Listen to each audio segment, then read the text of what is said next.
on, people? Time to record the video regarding UPS. I'm a UPSer. There's a lot of people who are actually asking questions. So first thing first, I said how much UPS pays as a mechanic. Hold on, let me put my seatbelt on. So in reason why is it pays so much compared to any other mechanic position, I explained to you. It's 2 o'clock in the morning and I just got out of work. So I think that's the number one reason why this job pays so well. And some people asking me, well, after a while you're working there, can you switch to day position? No, it is not I don't think it is a day position even exists anywhere in the country for being a UPS mechanic, but I might be mistaken. The reason why, because during the day, all the package cars are running during the day, and there's nothing to do. I think if you're on a semi site, is actually more like a noon position, I believe. So if you want to become a mechanic for UPS, it's most likely you're only gonna have a nighttime position. That's why it pays so much. So somebody asked, do you have to have any experience or any certification? I don't know about certification, but you definitely have to have experience. I don't think they care much about a certification much as they care about experience. They want to hire people who actually already have a legit experience. They know brake system, they know injection system, they know everything about the car fixing. Me personally, I don't have much experience in the gas engine. Besides turning the wrenches in my own cars, and though I'm more anything like a diesel gig. So my background came from semis, and I ended up working on a 6.0 GM engines.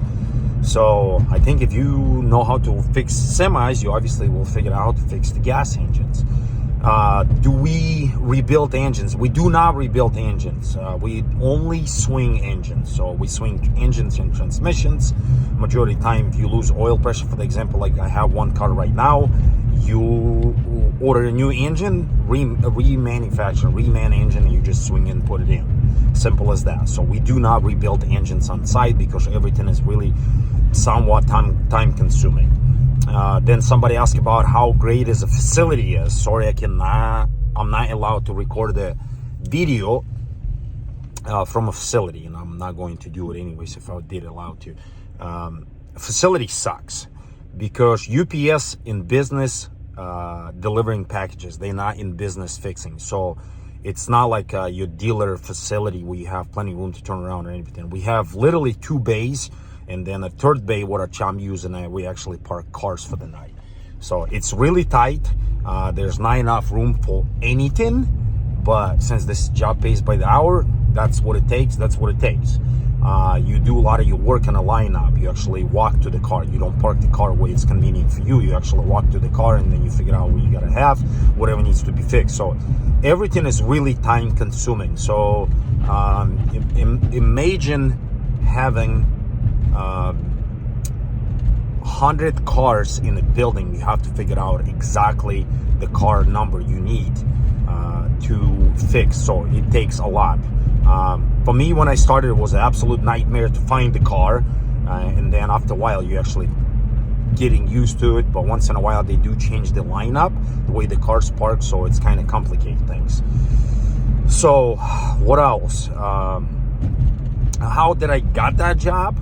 I literally did not even apply for that job. I mean, I applied afterwards, but the guy who was towing the trucks in my shop, my dad's shop, he advertised me to the regional manager, apparently they know, and they were looking for the mechanics, and they asked him if he knew any good mechanics. So he gave him my phone number. I ended up calling them, and then things took off from there, and then they kind of convinced me on it. I really didn't even look for the job at that point in time. The things were doing pretty well. I think it was, I don't know, October of 2021, right? No, 22. No, 21, yes.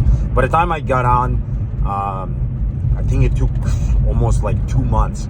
It's lots of paperwork. Not on your side, it's lots of paperwork on the UPS side. So they checking your background check and all the other stuff they need to check. So since I'm being from different country, I was not a US born, I am a citizen, but I'm not a US born person. So it took a while since the war happened in Ukraine, whatever. So they figured out, I don't know how they give up, but they end up offering me a job. So that's how I become a UPS mechanic. Is it stressful? Yes and no. It kind of depends on the day. I tell you one thing, what ended up being stressful for me, recently we had a little hiccup. We had an accident.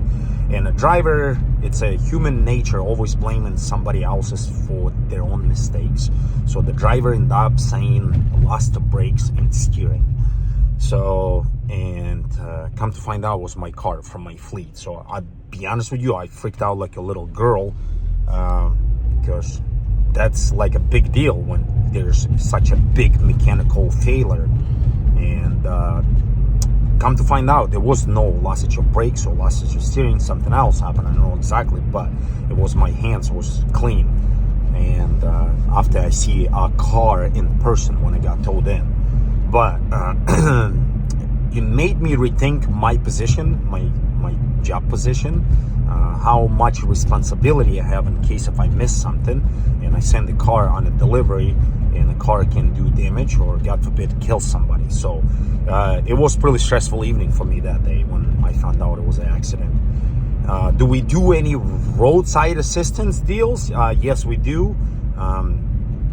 If like something minor, like a little electrical issue or something like that, if it becomes a big deal, if we don't fix cars on the side of the road, we get them towed in. But then you're trying to minimize that as much as possible. So that's why we do preventive maintenance. Do they train you? I think somebody asked me about that and I explained it. There is training, but not like mechanical training. They're not going to explain to you how the engine works or hydraulic brakes. What they train you on, they have their own inspection ways they want you to do, and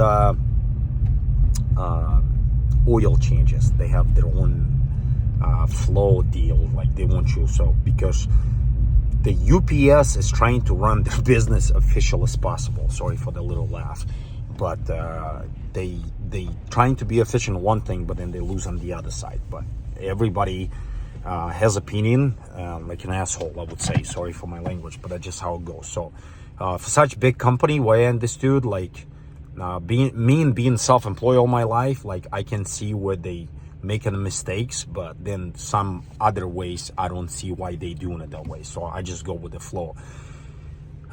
What's the benefit of the job where I work in the facility? We have no supervisor, so we're not really big. I think we have maybe like 120 cars or something like that, and we don't have a supervisor on site. We do have a supervisor. She's in a different town. Really nice person, really easy to get along with, and I kind of click off with her, so we kind of understand. So, and the key is, in my opinion, when you in business, when you being a mechanic for some business, I think the biggest thing is to get along with the people around you. So that's kind of made a huge difference in this position what I am, because like I said, being self-employed on my life, you have lots of opinion regarding how you did things, and when you end up working for them, so I kind of keep my mouth shut on some of them. So that's all I got. And then somebody asked me if I have opportunity to go work for the UPS, should I do it as a mechanic or should I be a driver? I don't know much about the drivers, but I tell you what, if you have opportunity to become a UPS mechanic, I think you should at least try it, because where I got the job, I says, you know what, I give it a shot. If I like it, I will stay with it. If I don't like it, you always can quit. There's nothing there's a win-win situation for the person who hires you and the person who goes work, because like I said, the pay is really good, very good benefits, and the benefits is good across like dental, vision, health, whatever, and it doesn't cost you anything. Thanks for watching all.